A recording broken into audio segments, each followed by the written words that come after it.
ben koyulurdu ürünlür yaxşılıydı diyorsan zanımanı belli kara bölgülü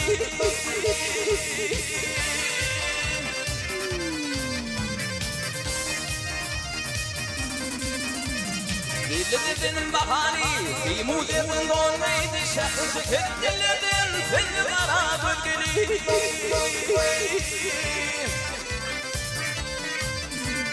Ürgüdüydün gelinin kıyak görünür ödüme Ağızlıydın gönüllüm ilmi kanan ödüme Ehtiyacım yok dinle kaya gelmez vakfidine Ansaralık bağın hiç oldu kara bölgelin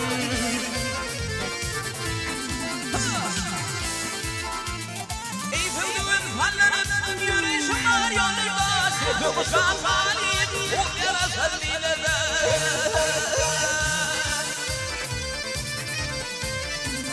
Senin dinledinin dilleri irtik yoktur dünyada Ansaralık bağın hiç oldu kara bölgelin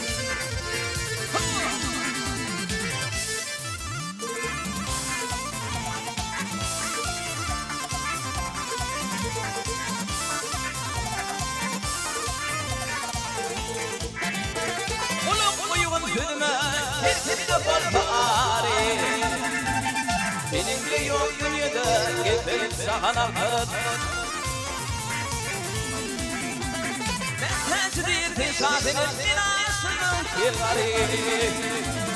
Öykü aşıklar yolun ilde kara gölgelin